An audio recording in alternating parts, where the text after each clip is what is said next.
ओम नमो नारायणाय। एस्ट्रो सूत्रास में आपका स्वागत है। Welcome to astro सूत्रास।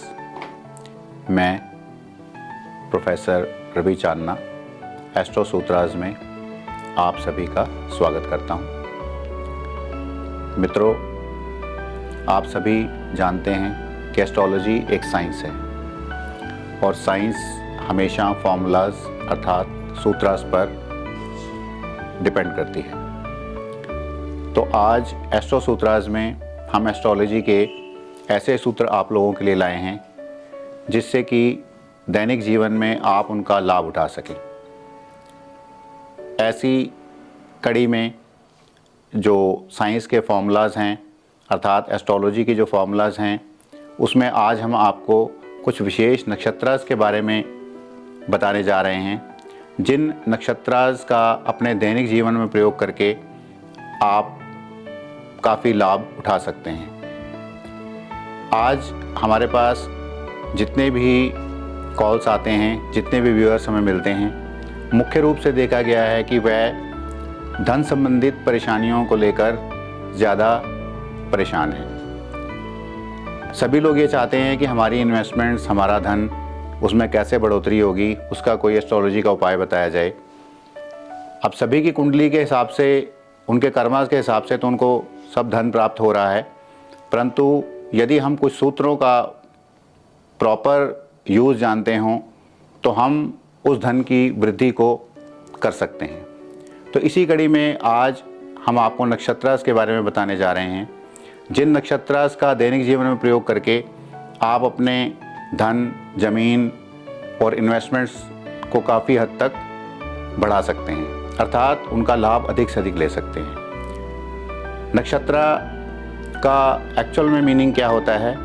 नक्ष अर्थात मैप और ताराज मतलब तारों का समूह। ये नक्षत्रास आप आकाश में भी प्रतिदिन देखते हैं और इनका हमारे मानव जीवन पर बहुत प्रभाव पड़ता है।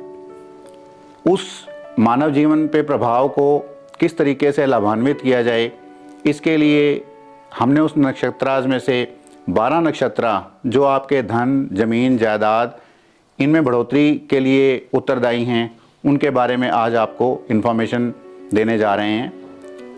तो फाइनेंस से रिलेटेड जो हमारे बेस्ट नक्षत्रास हैं उसमें 3 नक्षत्रास जो कि श्रवण नक्षत्र में आते हैं, श्रवण, धनिष्ठा और शतभिषा। तो ये नक्षत्रास आपको प्रतिदिन जीवन में बहुत लाभ करवा सकते हैं यदि आप इनका प्रॉपर ढंग से प्रयोग करें। अर्थात जिस समय श्रवण, धनिष्ठा और शतभिषा नक्षत्र आते हैं उसमें यदि आप कोई भी इन्वेस्टमेंट करते हैं तो उस पर आपको अधिक से अधिक लाभ होगा। इसी कड़ी में हस्त नक्षत्र है जिसके 3 पार्ट हैं, हस्त, चित्रा और स्वाति। इसके बाद आता है हमारा पुष्य और पुनर्वसु। और इसके बाद जो अगले 4 नक्षत्र हैं, मृगशिरा, अश्विनी, रेवती और अनुराधा। इन 12 नक्षत्रों का दैनिक जीवन में प्रयोग करके आप अपनी इन्वेस्टमेंट्स को काफ़ी हद तक लाभान्वित कर सकते हैं। इन 12 नक्षत्रों में धन, ज़मीन और धरोहर का लेन देन करना चाहिए।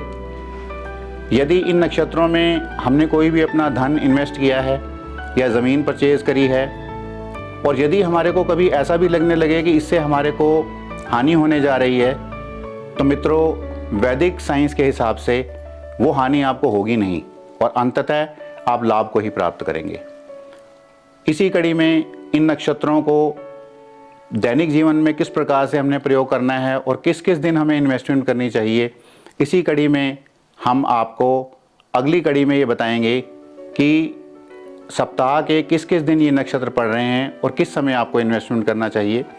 तो आप भी इस कड़ी में हमारे साथ जुड़कर इन नक्षत्रों का पूर्ण लाभ लेते हुए इन्वेस्टमेंट करके ज़मीन जायदाद खरीद कर अपने धन को अधिक से अधिक लाभ लेने के लिए प्रयास करें। और इसके लिए अगली कड़ी में हम आपको बताएंगे कि आपको इन्वेस्टमेंट किस दिन करनी चाहिए। तब तक के लिए धन्यवाद।